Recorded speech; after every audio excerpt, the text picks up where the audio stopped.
எல்லாருக்கும் வணக்கம். Welcome to Srikaran's creative world. இன்றைக்கி பேசிக் செயின் ஸ்டிச் எப்படி போடலான்றதை பார்க்கலாம். Single crochet.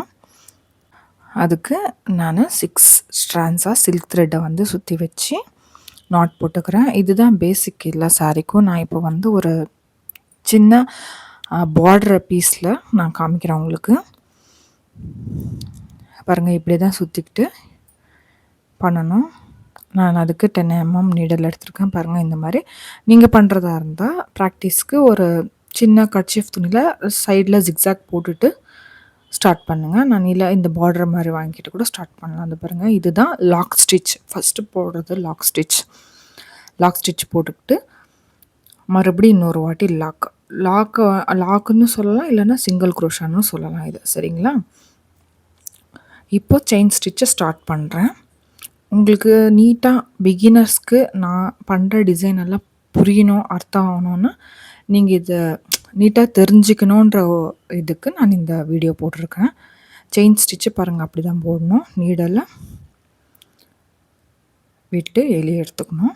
பாருங்கள், அந்த மாதிரி போட்டுட்டு சிங்கிள் க்ரோஷா, அதாவது லாக் ஸ்டிச். சிங்கிள் க்ரோஷான்னு சொல்லலாம், லாக் ஸ்டிச்னு சொல்லலாம். பாருங்கள், இன்சர்ட் பண்ணி நீடல்லேருந்து வெளியே எடுத்தால் 2 த்ரெட்ஸ் இருக்கும். 2 த்ரெட்ஸில் ஒரே வாட்டி சுற்றி லாக் பண்ணிக்கணும். அதுதான் லாக் ஸ்டிச், இல்லைன்னா சிங்கிள் க்ரோஷான்னு சொல்லுவாங்க.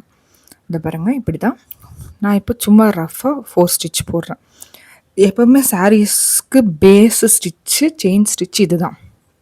இதெல்லாம் 3 செயின், 4 செயின், 5 செயின், 6 செயின், அதெல்லாம் நம்மளோட டிசைனை பொறுத்து, நம்ம போடுற டிசைன் பொறுத்து இந்த மாதிரி தான் நம்ம ஸ்டார்ட் பண்ணுவோம். இப்போ ஸ்டார்ட் பண்ணல அதே மாதிரி நாட் போட்டுட்டு சிங்கிள் க்ரோஷா பண்ணிவிட்டு மறுபடியும் செயின் பண்ணிவிட்டு ஃபினிஷிங் கூட சாரீக்கு நான் இப்படி தான் பண்ணுவேன். இதில் ஃபினிஷிங் பண்ணுறதும் காமிச்சிருக்கேன் பாருங்கள். இப்போ லாக் பண்ணுறேன்.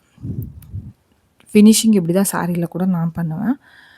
இப்படி போட்டுட்டு லாக் பண்ணி எடுத்துட்டு 2 செயின் போட்டுட்டு கட் பண்ணிடணும் த்ரெட்டை. சாரீ ஃபுல்லு ஃபினிஷ் ஆன பிறகு லாஸ்ட்டில் முடிக்கிறப்போ இதை நம்ம பண்ணணும். பண்ணிவிட்டு நான் என்ன பண்ணுவேன்னா, அதை நல்லா உள்ளே தள்ளி கம் போட்டுருவேன். இல்லைன்னா வந்து லாஸ்ட்டில் குச்சி கட்டுறப்போ அதை சேர்த்து வச்சு கட்டிடுவேன். மறுபடியும் இது வந்து சிங்கிள் க்ரோஷா. இப்போ லாக்கு செயின் காமிச்சல அதே மாதிரி இப்போ செகண்ட் ஸ்டெப்புக்கு சும்மா உங்களுக்கு காமிக்கிறேன். இதே மாதிரி தான் வரும். லாக் ஸ்டிச் காமிச்சல அதே தான் சிங்கிள் க்ரோஷா.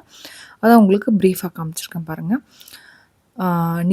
நீடலில் அது பாருங்கள், 4 செயினுக்குள்ளே இன்சர்ட் பண்ணி நீடலை இன்சர்ட் பண்ணி வெளியே எடுத்து 2 இருக்கும், 2 த்ரெட்ஸ் இருக்கும். அந்த 2 த்ரெட்ஸை ஒன்றா சேர்த்து லாக் பண்ணிடணும். இதுதான் சிங்கிள் க்ரோஷா. லாக் செயினுக்கும் அதை தான் நம்ம ஃபாலோ பண்ணுவோம். இதுதான் ப்ரீஃப். நான் பேசுகிறது உங்களுக்கு புரியலைன்னா கூட நீங்கள் நான் பண்ணுறத நீட்டாக கவனிச்சிங்களானே உங்களுக்கு புரியும். அதனால தான் நான் மெதுவாக இந்த வீடியோவை போட்டிருக்கேன். ரொம்ப ஸ்லோவாக உங்களுக்கு புரியணுன்றதுனால நான் இந்த வீடியோ போட்டிருக்கேன்.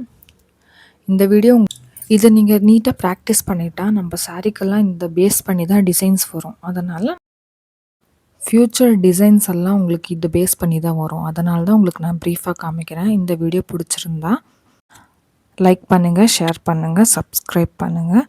தேங்க்யூ.